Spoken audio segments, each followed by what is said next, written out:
हाँ, आपकी भावना जो आप भावना कर रहे हैं वही हम इनको समझा रहे थे।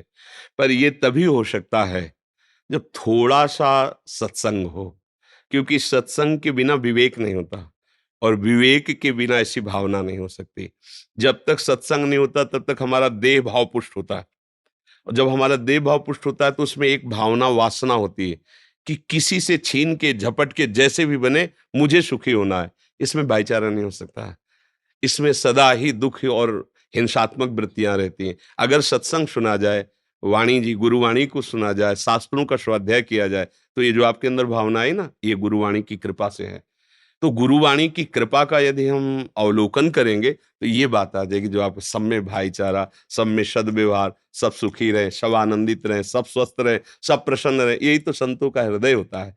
तो सावधानी पूर्वक यदि हम सत्संग सुने और उसको आचरण में उतारें, पर आजकल सत्संग में बहुत कम रुचि रह गई है।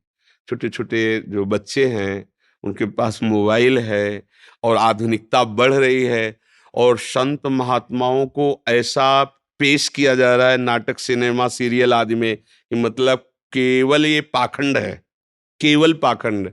तो ऐसा नहीं है, अगर नकली नोट है, तो असली की ही नकल हुई है, तो कोई तो असली है ना।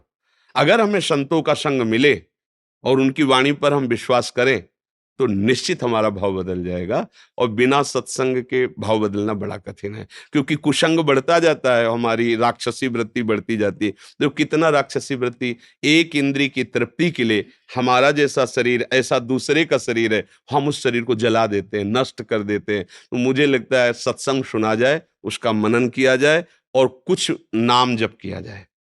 अगर नाम जप नहीं किया जाएगा तो सत्संग को पकड़ने की शक्ति नहीं रहेगी। जगह-जगह महापुरुषों ने नाम पर बहुत बोला है। प्रभु का नाम, गुरु का नाम, नाम यदि हम जपें तो हमारी बुद्धि में प्रकाश होगा। वो बुद्धि बात को पकड़ पाएगी। नहीं, आप सुन रहे हो, समझ भी रहे हो, लेकिन पकड़ नहीं सकते। वो पकड़ की सामर्थ्य आती है नाम जपक में। जितना आप ईश्वर का, प्रभु का, गुरु का दिया हुआ नाम जप करोगे, उतने आपकी बुद्धि बलवान होगी और वो सत्संग की बातें पकड़ेगी, उतनी आप में दिव्यता आएगी। सच्ची बात समझ लो, बड़ी-बड़ी सिद्धियां तुम्हारे चरणों में लौटने लगेंगी यदि आप भगवत भाव से युक्त होकर नाम जपना शुरू कर दें।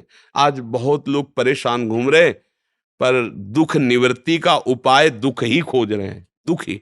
वो बहुत टेंशन में शराब पी लेते हैं, बहुत टेंशन में है, चलो मनोरंजन कर लेते हैं। ये टेंशन मुक्त करने का उपाय नहीं। टेंशन में हो, हाँ ठीक, कमरा बंद करो, कोई शास्त्र निकालो संत महापुरुषों के, आप उसका एकाग्रता पूर्वक, अगर उसी दिन टेंशन दूर होने का उपाय न मिल जाए तो मुझे बताना। ना तो कोई संतों की बात समझ रहा है, ना शास्त्र की बात समझ रहा है, ना धर्म पे चलना चाहता है, तो बोलो अशांतस्य कुतः सुखम। जो अशांत पुरुष है वो कैसे सुखी हो सकता है, कैसे सद्भावना आ सकती है, कैसे सद्विचार आ सकते हैं। गंदा भोजन करे, गंदा पेय पदार्थ पिए, गंदा आचरण के, उसके अंदर सद्विचार आ सकते हैं। हमको ये भूमिका सुधारनी होगी। गंदा भोजन त्यागना होगा, गंदा पेय पदार्थ त्यागना होगा और गंदे लोगों का संग। तो जब सद्विचार आएंगे, तब फिर उनका भी हम मंगल कर सकते हैं जो गंदी भावना से, उनके द्वारा किया हुआ प्रहार भी सह कर हम उनका मंगल कर सकते हैं। यही तो संतों का स्वरूप है। जी। बाबा जी, मेरी तो आपसे ना हाथ जोड़ के यही विनती है, प्रश्न मेरे पास कोई है जी जी जबरदस्ती मैं बनाना नहीं चाहता। जी भाव ये है कि आप हमारे घर में और दिलों में वास करें, हमें अपनी सेवा में रखें और हमेशा हमारे साथ रहें। गलतियां ऐसा नहीं है हमसे होंगी, एक दिन में नहीं सुधरेंगे। आपका हाथ हमारे सिर पे बना रहे। सर, जब बाबा जी, जब सुदामा जी कृष्ण जी के पास रहने गए, तो वाणी में लिखा है तो दूरों देख दंडौत कर, तो दूर से देख के कृष्ण जी ने दंडौत की कि मेरे मित्र आए। तो कृष्ण जी को तो पता था कि भाई मेरा बचपन का दोस्त है और इसकी हालात बहुत बुरे हैं। तो जब कृष्ण जी उनके कक्ष में रात को गए, उनके जाने का समय आ गया, 2-3 दिन रहे, उनके पास रहे, जो गुरबानी बताती है। उनके पास गए तो कृष्ण जी ने उनसे पूछा आपको क्या चाहिए। तो सुदामा जी भी बहुत 64 विधियां उनके पास भी थी। वो कहते हैं मैं आपके साथ रहा हूँ, मैं आपकी बातों में आने वाला नहीं। क्या चाहिए इस पर मेरी जो विद्या है वो आपके हिसाब से समुद्र तट पे पड़े कंकरों पत्थरों की ज्यादा नहीं है, और आप विशाल हो, समुंदर हो, तो आपको सब पता है क्या चाहिए बाबा जी। बड़ी मेहर है, बड़ी मेहर, बड़ी मेहर है। बहुत बहुत धन्यवाद। बहुत बहुत धन्यवाद।